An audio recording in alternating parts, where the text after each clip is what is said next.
Hello everyone.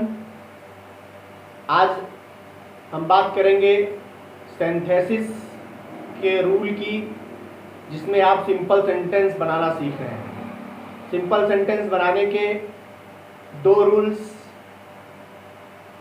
पहले ही बताए जा चुके हैं, जिसमें पहला पार्टिसिपल का प्रयोग करके और दूसरा इन्फिनेटिव का प्रयोग करके। तीसरा रूल आप सभी के सामने है, use of nominative absolute. Nominative absolute का प्रयोग करके कैसे हम दो सेंटेंसेस को जोड़कर या दो सिंपल सेंटेंसेस को जोड़कर एक नया सिंपल सेंटेंस बनाते हैं। इनके कुछ महत्वपूर्ण बिंदुओं को समझेंगे और एग्जाम्पल्स को देखकर अपना कॉन्सेप्ट क्लियर करेंगे। तो आइए देखते हैं, सेंटेंस को जोड़ते समय और सिंपल सेंटेंस बनाते समय नॉमिनेटिव एब्सोल्यूट का प्रयोग कब करते हैं और कैसे करते हैं। सबसे पहले नॉमिनेटिव एब्सोल्यूट को समझने की जरूरत है। नॉमिनेटिव का मतलब होता है कर्ता और एब्सोल्यूट का मतलब होता है स्वतंत्र। इसी को हिंदी में कहते हैं स्वतंत्र कर्ता का प्रयोग, यानी कर्ता को स्वतंत्र करने का जो रूल है, that is the rule of nominative absolute. और नॉमिनेटिव एब्सोल्यूट का प्रयोग करते समय सबसे पहला हमें यह ध्यान देना चाहिए कि इस रूल का प्रयोग तभी करें जब वाक्यों के सब्जेक्ट्स अलग अलग हों। दो सेंटेंसेस को जोड़ते समय आप ऐसे देखेंगे कि एक सब्जेक्ट वर्ब और ऑब्जेक्ट प्लस सब्जेक्ट वर्ब और ऑब्जेक्ट, ये दो सेंटेंसेस हैं और इन दोनों सेंटेंसेस को जोड़कर आपको एक सब्जेक्ट वर्ब और ऑब्जेक्ट बनाना है, एक नया सिंपल सेंटेंस बनाना है। आप इसे देखें, एक सेंटेंस सिंपल सेंटेंस के रूप में यहाँ, एक सिंपल सेंटेंस के रूप में यहाँ। इन दोनों में ही वर्ब है और दोनों ही वर्ब को जोड़कर हमें एक वर्ब रखना है। जैसा कि आपको पहले ही बताया जा चुका है कि सिंपल सेंटेंस बनाते समय सेंटेंसेस में ये आपको ध्यान देना है कि जब दो या दो से अधिक सेंटेंसेस को जोड़ते हैं तो उन सेंटेंसेस में एक फाइनाइट वर्ब को अपने वाक्य में रखते हैं और शेष जितने भी फाइनाइट वर्ब्स मिलते हैं उन सब का रूप बदल दिया जाता है। उसी रूप को बदलने के नियम में आप यहाँ नॉमिनेटिव एब्सोल्यूट का एक अगला रूल पढ़ रहे हैं कि उसका जो है वर्ब का रूप कैसे बदलकर प्रयोग किया जाए। तो आप देख रहे हैं कि इन दो सेंटेंसेस जोड़ेंगे, दो या दो से अधिक भी हो सकते हैं। तो जितने सेंटेंस आप जोड़ेंगे उसमें सबसे पहली शर्त ये होगी कि वाक्यों के सब्जेक्ट अलग अलग होंगे। यानी यहाँ दो सब्जेक्ट दिख रहे हैं आपको, इन दोनों में से आपको एक सब्जेक्ट लेना है। इन दोनों सब्जेक्ट में ये आपको देखना है कि ये दोनों सब्जेक्ट अलग अलग हैं। और जब अलग अलग हो तो दूसरा क्या देखना होगा कि कर्ता को स्वतंत्र करने के लिए, जब सब्जेक्ट अलग अलग होंगे तो एक कर्ता को स्वतंत्र करना होगा, और जिस कर्ता को स्वतंत्र करना है उसको स्वतंत्र करने के लिए प्रेजेंट या परफेक्ट पार्टिसिपल का प्रयोग करें। यहां आप सभी को यह समझने की जरूरत है कि प्रेजेंट पार्टिसिपल वर्ब के फर्स्ट फॉर्म में आईएनजी लगाने से बनता है और परफेक्ट पार्टिसिपल वर्ब के थर्ड फॉर्म को कहते हैं, परफेक्ट पार्टिसिपल वर्ब के थर्ड फॉर्म के पहले हैविंग लगाने से बनता है। पार्टिसिपल तीन होते हैं, प्रेजेंट पार्टिसिपल, पास्ट पार्टिसिपल और परफेक्ट पार्टिसिपल। पहले वाले रूल में आपने देखा, परंतु यहां जब नॉमिनेटिव एब्सोल्यूट की बात हो रही हो तो वहां केवल प्रेजेंट पार्टिसिपल और परफेक्ट पार्टिसिपल को आपको ध्यान में रखना है। अर्थात प्रेजेंट पार्टिसिपल कर्ता को स्वतंत्र करने के लिए प्रेजेंट पार्टिसिपल बनाना होगा तो वर्ब के फर्स्ट फॉर्म में आईएनजी लगाना होगा, और यदि परफेक्ट पार्टिसिपल बनाना होगा तो वर्ब के थर्ड फॉर्म के पहले हैविंग लगाना होगा। अब ये देखते हैं कि कब प्रेजेंट पार्टिसिपल का प्रयोग करें और कब परफेक्ट पार्टिसिपल का प्रयोग करें। रूल नंबर थर्ड, जिस वाक्य में कार्य पहले हो रहा हो उस क्रिया को, दो सेंटेंस होंगे, इन दोनों में दो क्रियाएं हैं, इन क्रियाओं में देखेंगे आप इनका अर्थ और सेंस देखने से पता चलेगा कि किसी न किसी एक वाक्य में क्रिया पहले हो रही है, तो जो क्रिया पहले हो रही हो उस क्रिया को प्रेजेंट या परफेक्ट पार्टिसिपल में बदला जाता है।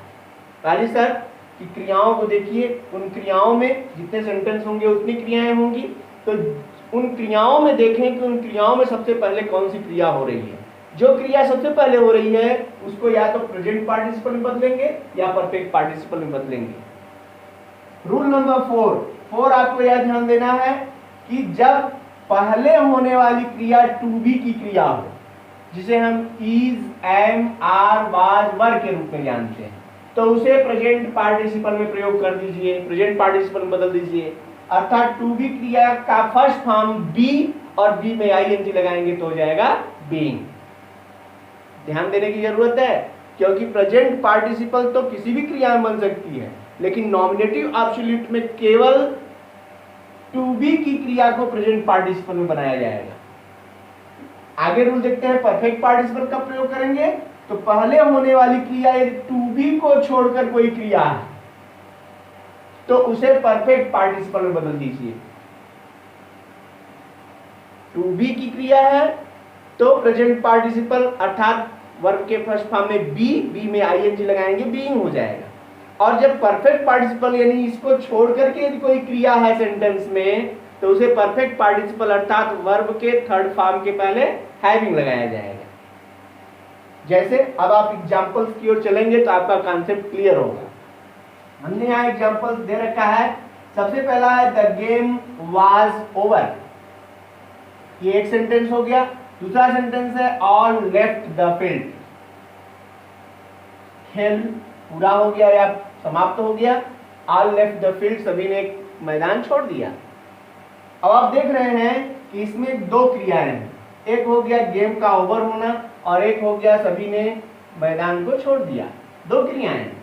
इन क्रियाओं में जो पहले क्रिया हो रही है पहले उसको देखें तो पहले होने वाली क्रिया है गेम का ओवर होना।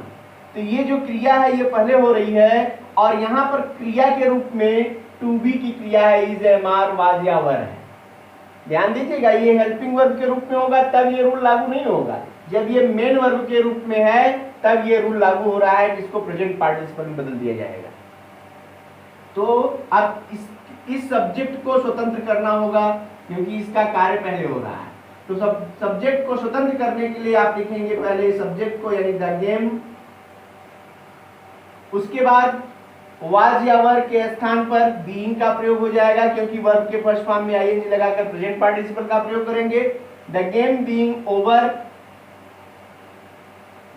सेंटेंस को जोड़ते समय चूंकि अभी ये फ्रेज के रूप में हो गया, अब ये सेंटेंस नहीं रहा, इसलिए इसे कामा से अलग कर देंगे।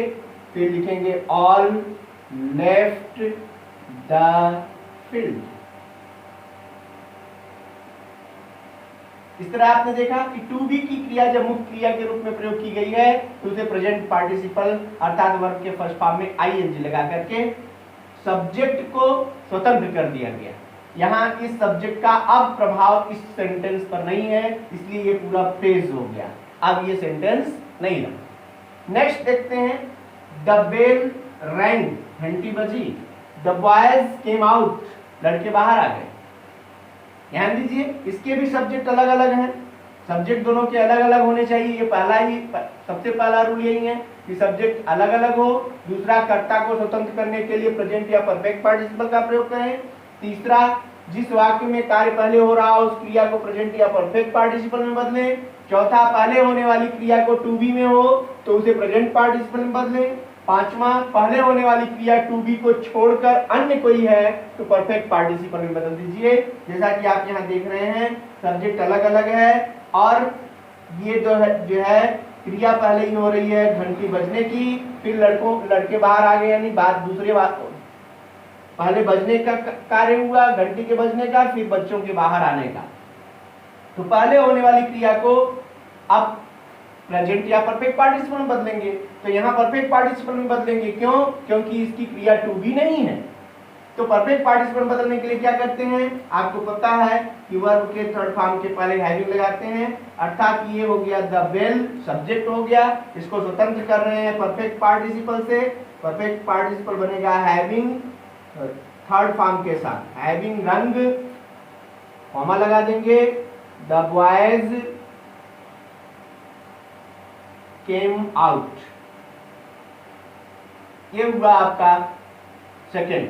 थर्ड देखिए, थर्ड में हमने एग्जाम्पल दे रखा है क्योंकि कभी कभी ये सेंटेंसेस पैसिव वॉइस में भी हो सकते हैं। जैसे आप यहाँ देख रहे हैं, the letter was written, he posted it at once.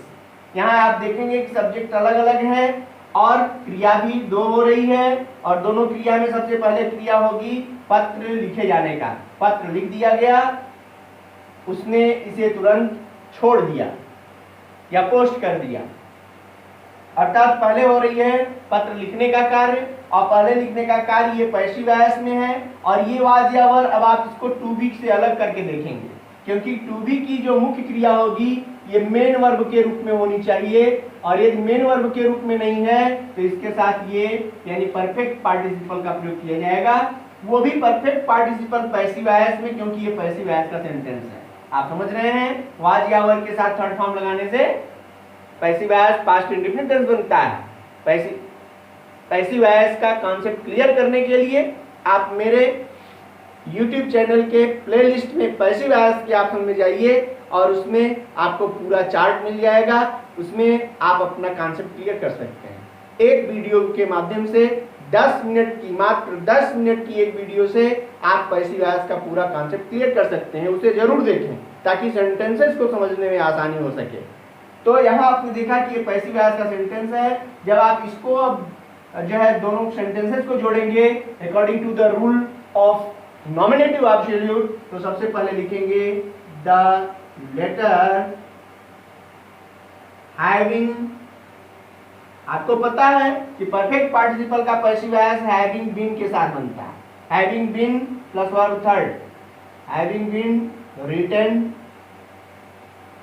Comma, अब ये फ्रेज के रूप में हो गया। उसके बाद आप इसे जोड़ेंगे he posted it at once. इस तरह से आप चाहें तो इसका स्क्रीनशॉट ले सकते हैं। आपने इसको एग्जाम्पल के साथ, रूल्स के साथ देखा। उम्मीद करता हूं कि आप सभी को ये रूल क्लियर हो गया होगा, आपको समझ में आ गया होगा। अब इससे रिलेटेड एक्सरसाइजेज आप करें और अपना कॉन्सेप्ट और भी क्लियर करने का प्रयास करें। आप सभी को मैं एक सुझाव देना चाहूँगा कि आप किसी भी रूल को पढ़ने के बाद आप एक्सरसाइज जरूर करें। एक्सरसाइज करने से आपका कॉन्सेप्ट क्लियर होता है और बची खुची कन्फ्यूजन भी दूर होती है, और जो है आपको रूल्स अच्छे से जो है याद भी हो जाते हैं, उन्हें रटने की जरूरत नहीं पड़ती है। एक बार फिर आप सभी से यह अनुरोध करते हुए कि आप सभी को यदि मेरा वीडियो अच्छा लगे तो आप मेरे YouTube चैनल को सब्सक्राइब जरूर करें और इसे अपने मित्रों के साथ, अपने शुभचिंतकों के साथ शेयर करें ताकि सभी इसका फायदा उठा सकें। बहुत बहुत धन्यवाद आप सभी को।